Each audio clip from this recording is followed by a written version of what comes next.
Bueno, vamos a comenzar. Dos cuestiones puramente administrativas que muchos de ustedes conocen. La primera, que la charla durará un cierto tiempo, después habrá un descanso para airear un poco la cabeza y abriremos un diálogo como siempre. Y la segunda es que afuera hay una pequeña cajita, como cualquier sacristía, y todos aquellos que voluntariamente quieran poner 5 euros para mantener el lugar, será bien recibido.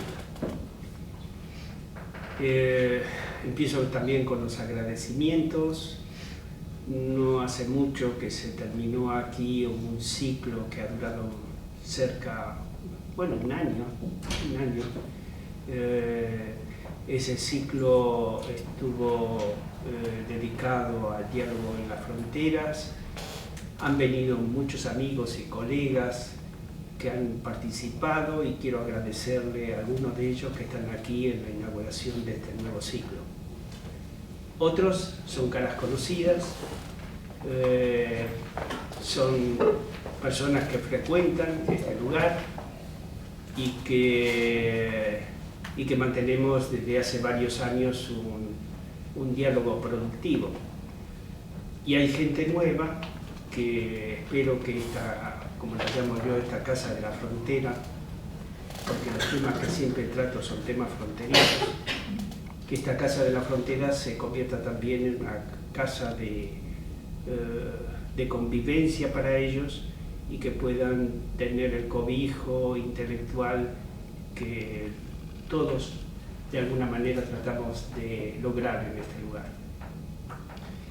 El tema que tengo ante mí es un tema que ustedes saben que despierta en primer lugar mucha curiosidad, hay que decirlo así, y despierta mucha curiosidad porque por su carácter excitante, pero también despierta curiosidad por su carácter perturbador.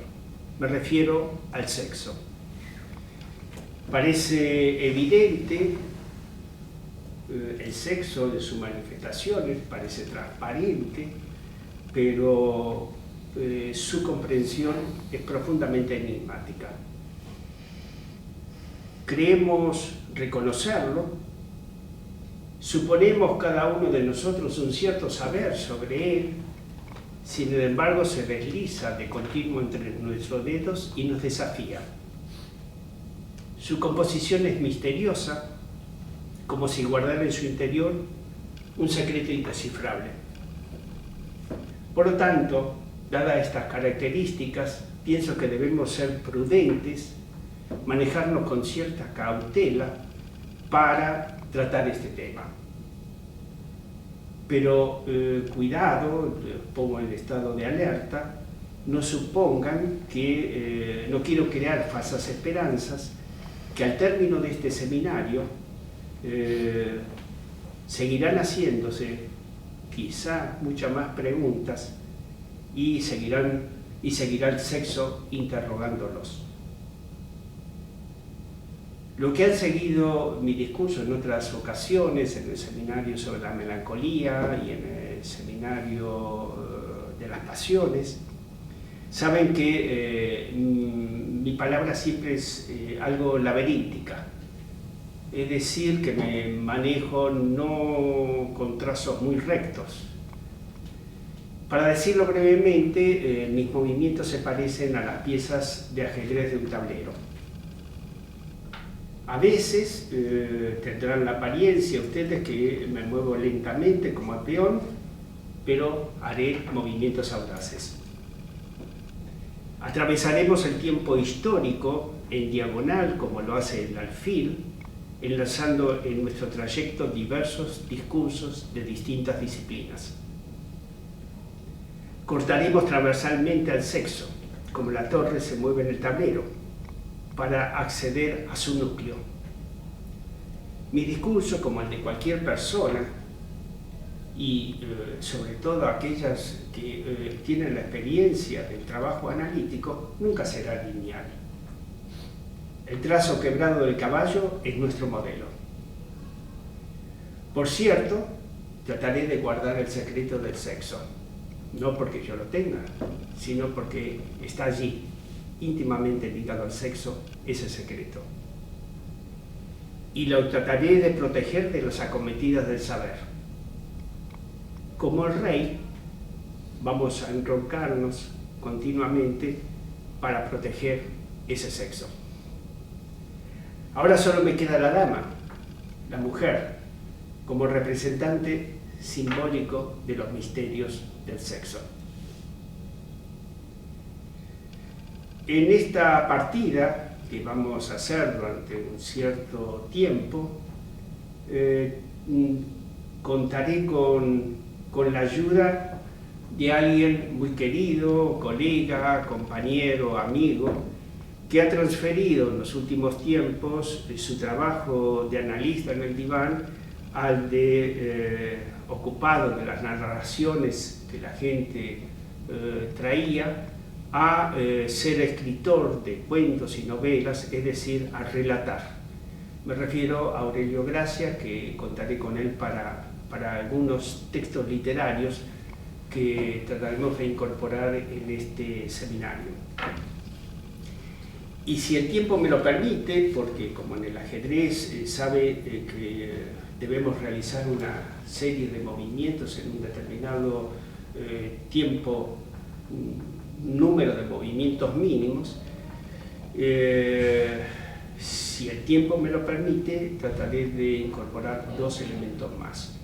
Una será la proyección de una película que todavía no tengo definida, y la segunda, y estoy en eso, la presencia de una persona que por determinadas circunstancias se encuentra en una posición particular frente al sexo y que nos hablará de su vida sexual.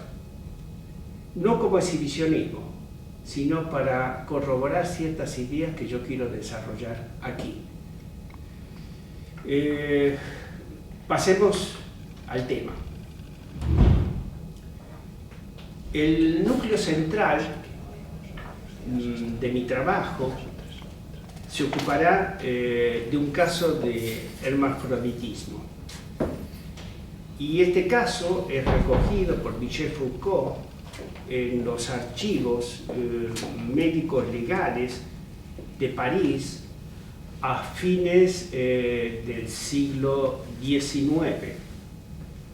Es un caso que me servirá a mí para pivotear sobre infinidad de cuestiones que giran en torno al sexo.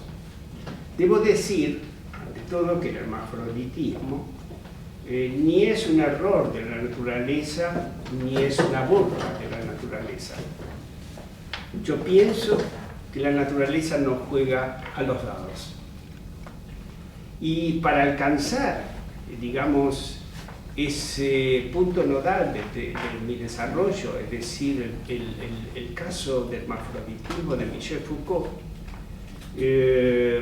voy a enmarcar primero mi discurso en la cuestión del sexo y el orden social, para recorrer luego varias disciplinas y demostrar que el sexo se construye. Porque el sexo será concebido por nosotros como una construcción. Nuestra premisa, y esta es la primera hipótesis que pongo sobre la mesa, es que el sexo es una construcción. Trataremos de ver de qué modo y con qué instrumentos se construye ese sexo. Apelaremos a teorías, disciplinas, discursos, prácticas, para tratar de desnudar las operaciones de esa construcción.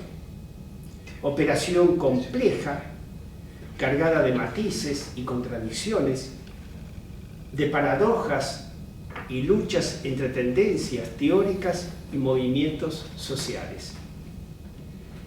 Desde siempre la cuestión del sexo ha interesado a diversas disciplinas, desde la medicina y la psiquiatría hasta la filosofía y la pedagogía. Y ha sido el motor de diversos movimientos colectivos, desde el feminismo al transexualismo y a la teoría queer.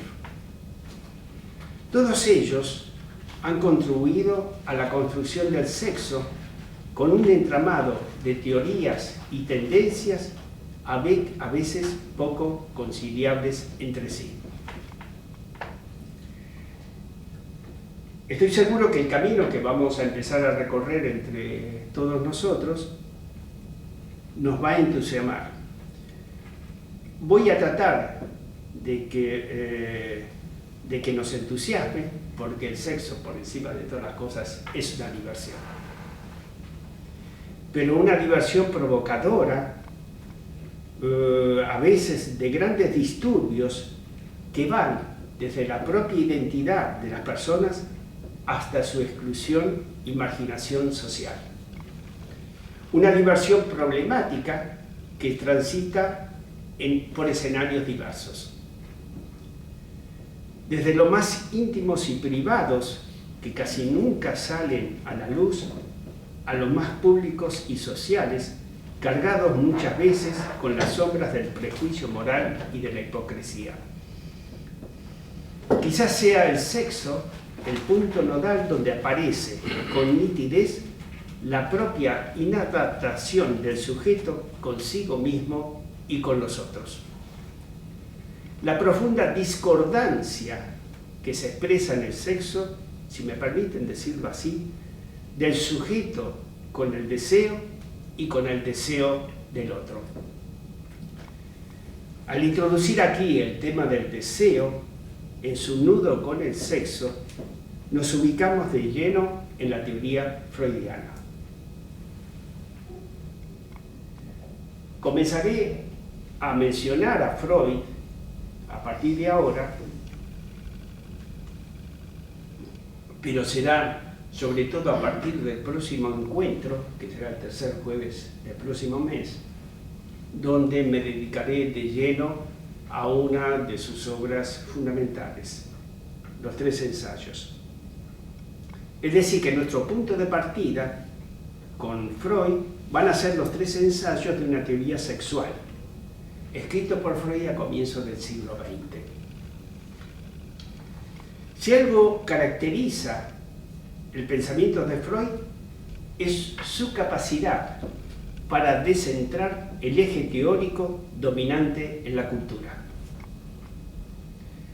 Cuando tiene que tratar de los sueños, él no se va a dirigir a la ciencia de su época para hacer el análisis de los sueños. Él se va a dirigir hacia la cultura popular.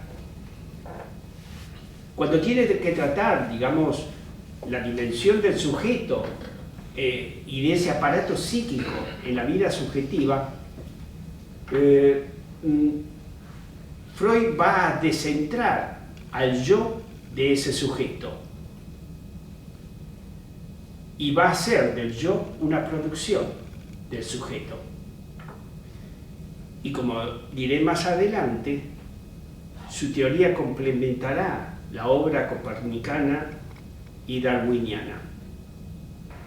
Sabemos, y él lo reitera en muchas ocasiones, que la Tierra no ocupa el centro del universo, que el hombre no ocupa el centro de la Tierra. Y ahora, él va a decir, Freud, ni el yo, ni la conciencia de cada uno de nosotros ocupa el centro del hombre. Freud hará con el sexo la misma operación de descentrarlo. Primero, el sexo no tiene una única dirección final, reconocida por el saber de la época en la que vive Freud.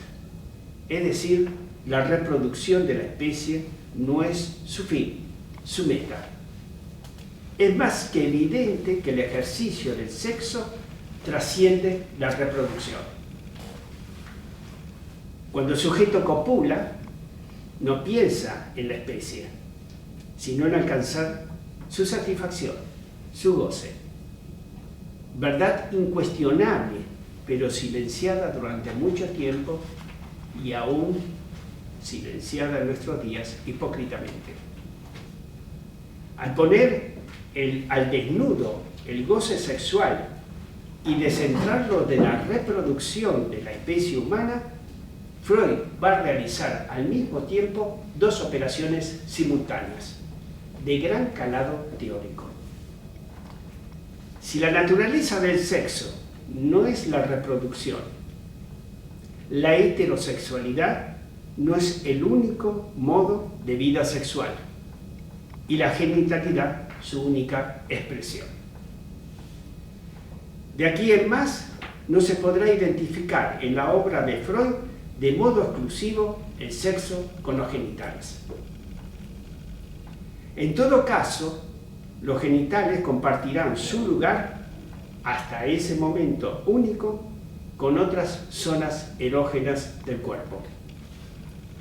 Zonas que se comportarán, él lo va a decir de esta manera, como verdaderos órganos sexuales. Me refiero a la boca y el ano. Por eso el segundo gran desplazamiento teórico producido por Freud es desalojar de su trono a los genitales y hacer del sexo una práctica polimórfica. Polimorfismo que lo observará en la vida infantil, en la masturbación, en el chupeteo o en la función excrementicia. Si el sexo no está solo destinado a la reproducción de la especie, ni los genitales se identifican al sexo, la vida sexual infantil existe aunque no se hayan desarrollado los genitales ni puedan reproducir los niños. Porque el sexo es goce y se obtiene activando las zonas erógenas del cuerpo. Ya he dicho que voy a dejar para más adelante mayores referencias sobre los tres ensayos y fundamentalmente a un tema que cubrirá también un cierto espacio, que es la habilidad o la indeterminación que existe entre lo que él llama la pulsión parcial, es decir, el impulso sexual y su objeto. Será este un tema que nos ocupará cuando hablemos de la bipartición existente en nuestra sociedad entre la homosexualidad y la heterosexualidad. Como ya pueden observar, más de un siglo después, las concepciones freudianas sobre el sexo, poseedoras de una fuerte carga subversiva, aún hoy chocan frontalmente con las opiniones médicas y psiquiátricas. Algunos pueden admitir que el sexo no resida en los genitales.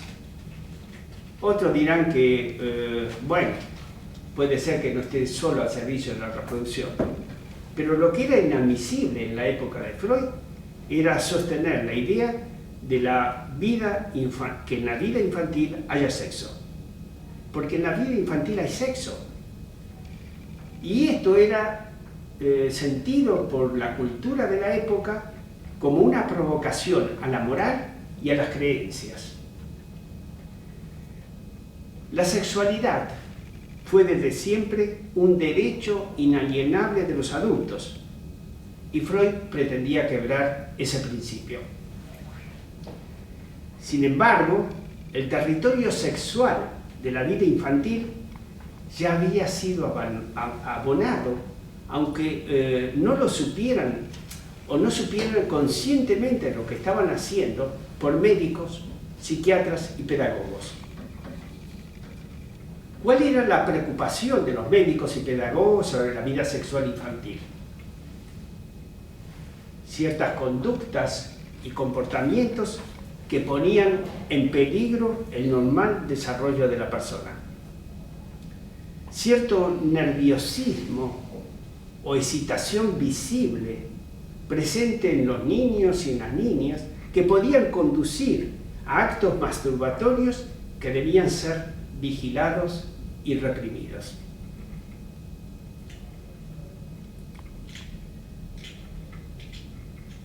Es paradójico porque por una parte no se reconocía la vida sexual infantil, pero por el otro se castigaban o se consideraban anormales las excitaciones y estímulos que podían aparecer.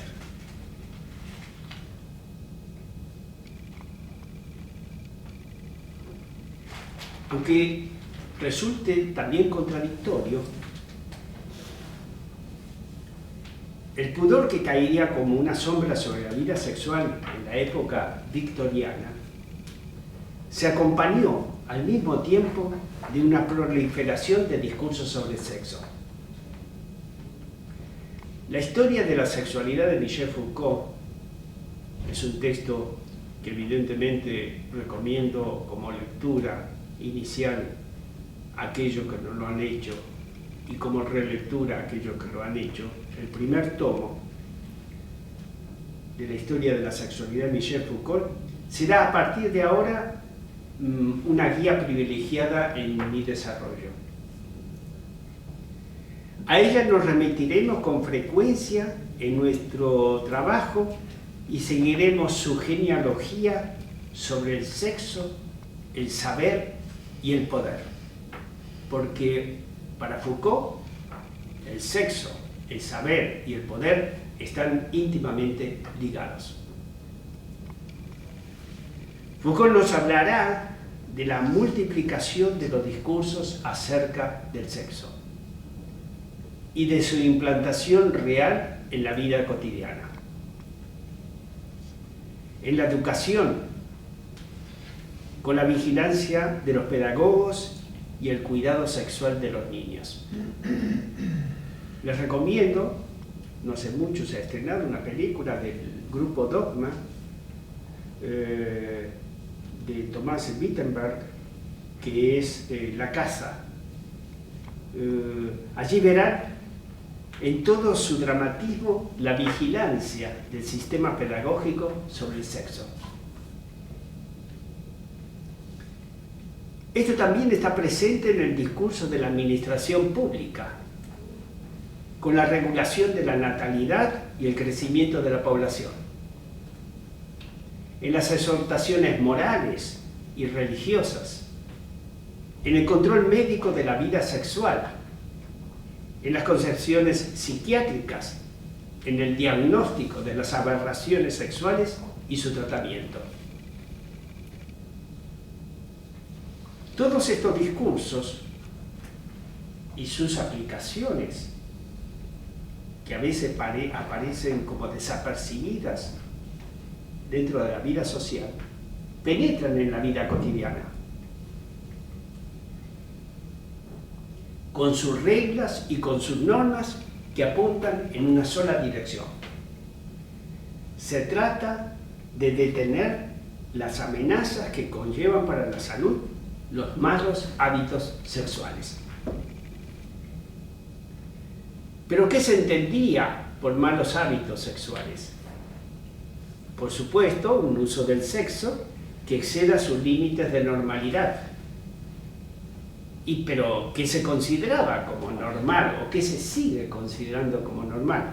Por supuesto, el sexo heterosexual reproductivo. Este es el eje de la normalidad. De allí que los médicos, psiquiatras y educadores promovieran medidas higiénicas y cuidados en la actividad sexual. Había que combatir la causa de la sífilis, evidentemente tan ligada a la prostitución.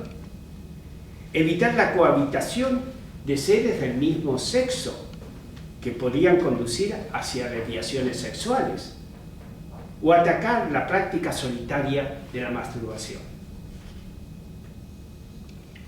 Los discursos sobre el sexo proliferaban, ciertamente proliferaban. pero no lo hacían en una sola dirección, como ustedes pueden suponer, o como yo lo indiqué hace un momento: prohibir, censurar, limitar la vida sexual. Prohibían, cierto, pero al mismo tiempo multiplicaban el interés por el sexo. Lo incitaban, lo estimulaban. Aunque el psicoanálisis no compartiese esa mirada prohibitiva, sus estudios ponían el acento sobre la represión sexual. Allí quedan como testimonio de este acento puesto por Freud en su teoría sobre el efecto de la represión sexual en ciertos síntomas, fundamentalmente los síntomas histéricos. Y sabemos que esos síntomas, para Freud, anudaban el deseo sexual al sujeto. Desde disciplinas distintas y de modo diferente se establecía un nexo entre el sexo y la represión. Pero al mismo tiempo, lo vuelvo a repetir, se generaba un intento de saber y dominio, de control e incitación sobre el sexo. Los discursos, incluidos el propio psicoanálisis, decían saber sobre el sexo y su uso adecuado. Nos protegían con sus clasificaciones de lo normal y lo patológico de las enfermedades sexuales. Y se convertían así ellos mismos, esos mismos discursos, en usinas productoras de deseos y prácticas sexuales. Hay textos sobre el sexo que tienen como título La fábrica del sexo. Vigilaban al sexo con su gran ojo panóptico, pero también lo producían. El sexo se presentaba de este modo como un producto modelado por los discursos, por una maquinaria, como la llama Michel Foucault, una maquinaria biopolítica. El poder dentro de la perspectiva Foucaultiana ya no se ejerce desde un solo lugar y con el signo de la prohibición. Ahora, el poder que proporciona el saber sobre el sexo y sus goces proviene desde distintos discursos, de múltiples dispositivos sexuales. Se ha diseminado por todas partes como se disemina un cáncer con su metástasis.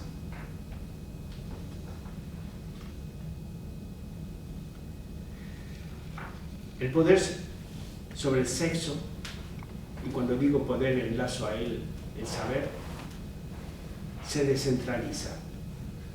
Está en todas partes. En las clasificaciones médico-psiquiátricas, en las normas pedagógicas, en los preceptos morales, en las leyes sociales que administran la vida sexual, en las elaboraciones psicoanalíticas, en la cibernética, en las redes sociales. Todas ellas son poseedoras de un saber que aprueba o somete a tratamiento, disciplina o normaliza, y puede hasta marginar a aquellos individuos que resultan peligrosos por su conducta sexual. Se vigila, se regula, se condena la vida sexual y al mismo tiempo se la estimula, se la promueve como un producto modelado por esa red de discursos y recursos tecnológicos. Ahora la mujer celosa no vigila a su marido o a su marido supuestamente infiel con su mirada. Lo hace con el móvil de última generación. Los encierros psiquiátricos en las unidades hospitalarias han dejado paso a los pisos protegidos por la mirada médica. La masturbación o los encuentros sexuales se reproducen de continuo en las redes sociales y crean un nuevo soporte virtual desconocido hasta ahora. La prisión por acoso sexual o violencias de género es sustituida por el brazalete electrónico. Los amantes filman sus actos sexuales y los difunden en la red. Los encuentros sadomasoquistas, el turismo sexual, la pedofilia son productos de difusión en las redes sociales. Nos hallamos frente a una nueva productividad del sexo, a nuevas formas de disciplinarlo, de recrearlo y favorecerlo, de inscribirlo socialmente como norma o rechazarlo como amenaza, de conducirlo hacia un aumento de la natalidad o de restringirlo si la población minoritaria es un peligro por razones políticas, religiosas o raciales, de castigarlos con leyes y normas, de orientarlo en las tendencias y los deseos sexuales, de modelarlo en las fantasías y estimularlo imaginariamente. El sexo está atrapado por esta red de poder disperso de distintas disciplinas y técnicas y en prácticas de saberes que han penetrado en el cuerpo humano.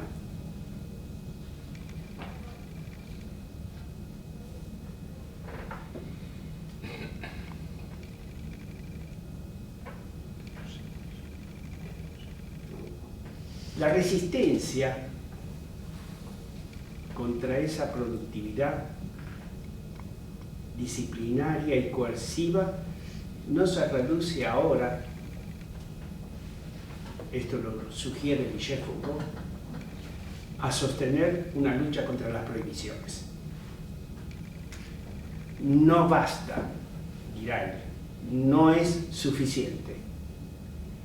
No penetra en las entrañas de la carne, no desmonta la maquinaria gozosa del poder sobre el sexo.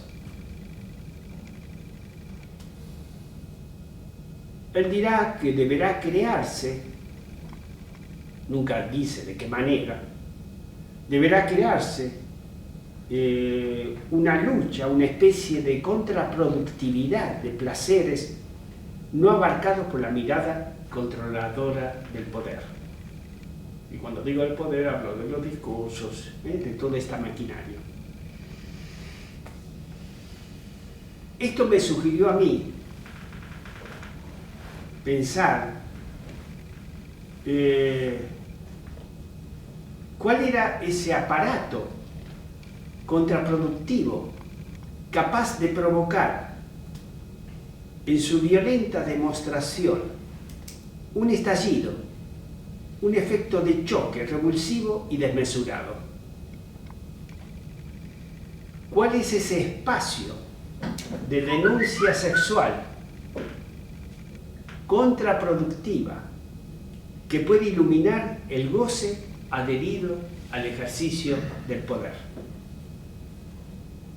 Que muestre la violencia del poder sobre el cuerpo sexual de la sociedad. Cuando Foucault hace todas estas preguntas acerca de la insuficiencia de la lucha contra las prohibiciones o la represión y que había que enfrentar de otra manera una realidad biopolítica en torno al sexo, se halla él en los momentos previos al estallido del SIDA en la comunidad gay americana.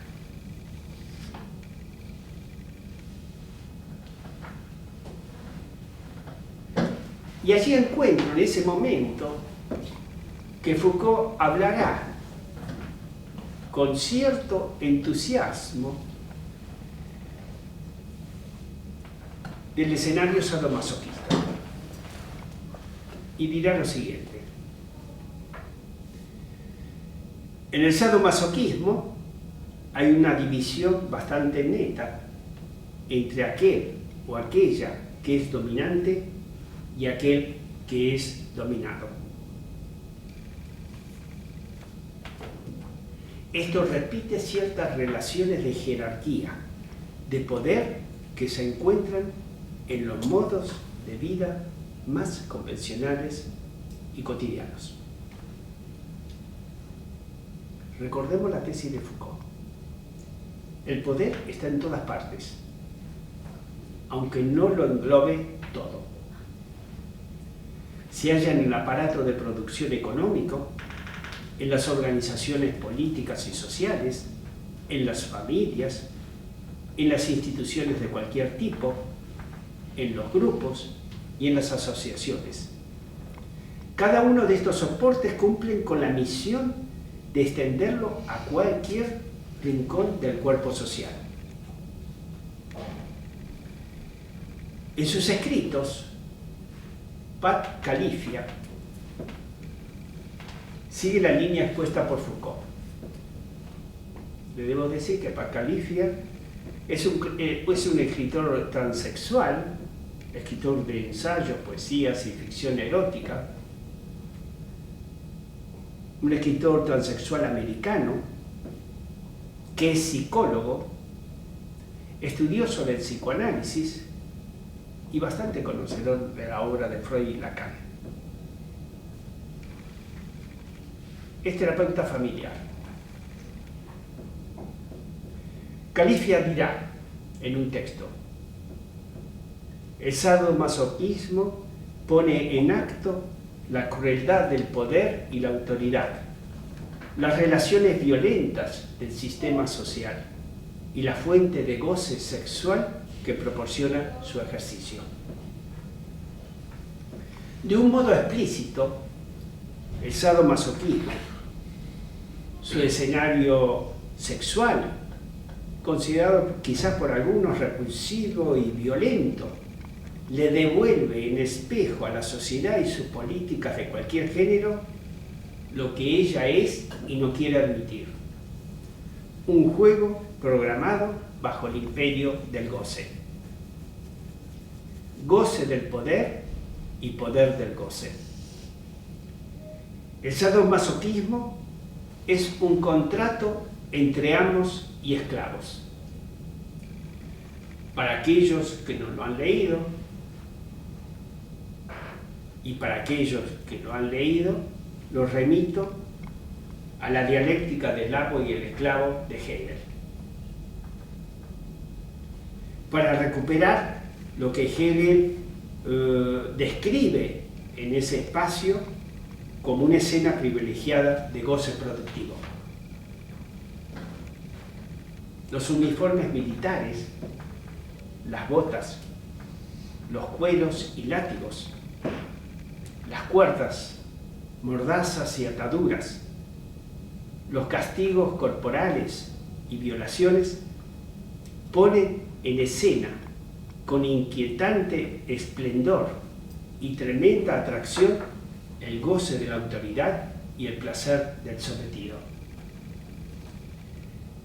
Para que esta escena pueda desplegarse con toda su violencia erótica, evidentemente hay que cumplir un requisito indispensable para que la escena funcione. Tiene que haber un contrato entre la persona que espera anhelante su gratificación, un contrato voluntario de sometimiento y abandono de su ser al goce. Con el despedazamiento del cuerpo del masoquista, con el anonadamiento de su ser, va a ser acto de presencia en la escena la pulsión de muerte, con todo su vigor de fuerza destructiva. Las guerras, en sus diferentes formas, las limpiezas étnicas, las masacres e inmolaciones, son las demostraciones excesivas de este goce. Pero Foucault va a llamar la atención sobre algo que los psicoanalistas conocemos de la obra de Sade y conocemos también, digamos, de esta estructura, de esta significación o performance, como quieran llamarlo, del sadomasoquismo. Hace resaltar dos elementos. Primero, En el sadomasoquismo los roles son reversibles, intercambiables. ¿Qué quiere decir esta característica? Que el poder no le pertenece naturalmente a nadie. Y resalto el término naturalmente porque por naturaleza racial, biológica, económica, social o religiosa, el poder no le pertenece a ningún grupo social. No hay ideología, etnia o religión que por naturaleza sea superior. La otra particularidad de la escena sadomasoquista, más impactante por sus efectos al cambiar el escenario privado al escenario social, es que en el contrato sadomasoquista la víctima puede interrumpir el desarrollo de la escena en cualquier momento. En cambio, en el funcionamiento político de la sociedad esto jamás ocurre. Nada puede detener la máquina de goce en su reproducción y en su repetición reproductiva. Repetición que nunca es lo mismo, pero que nos conduce a ese lugar de goce esperado. Dicho de otra manera, los mecanismos de producción y reproducción de las instituciones sociales gestan las condiciones del contrato sadomasoquista con su goce agregado. El sadomasoquismo no deja de ser una estética. También es una metáfora que desmonta el goce del poder y el servilismo. Pero atención, en la propia performance sadomasoquista, los actores que montan la escena de ningún modo son ajenos a los efectos de poder y de goce. Volvamos ahora al dispositivo sexual y su modo de operar en la moderna sociedad burguesa. El proyecto político burgués, dirá Foucault, se asienta en la reproducción y el crecimiento del poder de una determinada clase. Es decir, en términos muy sencillos, en la descendencia y en la herencia. Para llevar a cabo esta estrategia, toma posesión del cuerpo humano como objetivo privilegiado. Se preocupa por el desarrollo de sus aptitudes y utilidades y establece controles reguladores de la salud y de la sexualidad. Por supuesto, la buena salud sexual de la infancia, tal como hablábamos antes, fue una de las primeras preocupaciones sanitarias y educadoras. Se prestó especial atención al onanismo. Se crearon fuertes dispositivos de seguridad para evitar las inclinaciones y vicios ocultos.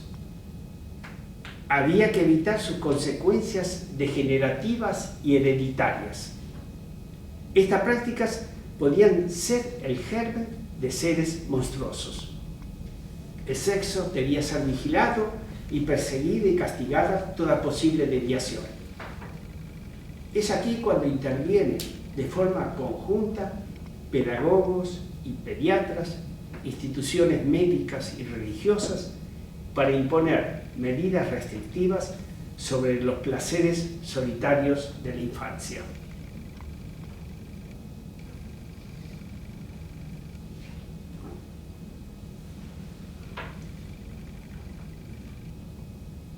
Se entendía que la tendencia a ese placer alejaba a los individuos de la vida social y productiva. Evidentemente, atentaba contra la moral calvinista y las leyes de mercado. La masturbación es un trabajo improductivo y una fuente de degeneraciones hereditarias para muchos. Aislaba a las personas que lo practicaban y deformaban profundamente la vida sexual. Además, los masturbadores sucumbían a graves trastornos psíquicos por este derroche innecesario de energía. Un claro testimonio de esto nos deja un historial del propio Freud. No es alguien, ya saben que Freud se ocupó de atender, sino que dejó en manos de Freud una exquisita memoria. Me refiero al presidente Schreber, presidente de la Corte de la Baja Sajonia. En su historial se reconocen los efectos devastadores provocados por los severos cuidados y prohibiciones sexuales a los que fue sometido durante la infancia. Aquellos que han leído la historia de Schreber saben que estamos presentes un padre omnipotente, ejecutor de reglas y normas, pero vacío de toda presencia en la vida subjetiva de Schreber. Recordemos de paso que el padre de Schreber era pedagogo y gimnasta y precursor de prestigiosas instituciones educativas en la Alemania nazi. Desde mediados del siglo XIX, los cuidados sexuales en la infancia y la adolescencia incorporaron una serie de procedimientos médicos y tecnológicos para impedir el ejercicio de la sexualidad solitaria. Cinturones femeninos protectores de la zona genital para evitar el contacto manual. Fundas ajustadas al pene en los jóvenes. Aparatos de alarma eléctrica que más tarde fueron utilizados con el síntoma primo hermano de la masturbación, es decir, la enuresis. Barras de hierro para evitar los roces de las sábanas, o manoplas y ataduras. El goce sexual comenzaba así a ser modelado, configurado por la tecnología. Pero al mismo tiempo, la masturbación colocaba en primer plano al deseo y sus fantasías y promovía la investigación del sexo y sus prácticas. En este punto de la historia reencontramos a Freud. En ese punto de la historia que estoy relatando encontramos a Freud en sus 3 ensayos sobre una teoría sexual. Su aporte en este trabajo no fue, como muchas veces se dijo, ampliar el espectro de la vida sexual a la infancia. Esto ya estaba sucediendo desde tiempo atrás en la medicina, en la pedagogía y la psiquiatría, aunque los propios autores de esta emergencia de la vida sexual en la infancia no lo reconociesen. Lo inesperado y revolucionario para una atmósfera social y cultural cerrada como la de su época fue el modo que tuvo Freud de mirar y concebir lo sexual. No hay en su texto ninguna amenaza de castigo o prohibición sobre el sexo, ni veía su uso como un potencial peligro para la salud. La posición teórica de Freud conmociona y produce una sacudida en el saber de su época. En su trabajo no hay ninguna señal que cuestione la vida sexual infantil, solo intenta comprenderla. El desarrollo teórico de su teoría sexual produce una torsión fundamental. Ahora será la sexualidad del adulto la que es interrogada por el relato de los recuerdos infantiles narrados por los propios pacientes de Freud. La narración oral de la vida sexual infantil abre un juicio lógico sobre el sexo del adulto. Profunda y creativa inversión. Freud eleva al sexo infantil al rango de discurso y al mismo tiempo lo desnaturaliza en parte e intenta separar el logos de la naturaleza biológica. El niño o la niña dejan de estar en silencio y vigilados. Ahora hablan y su voz tiene una escucha. Su eco se halla en los textos de Freud.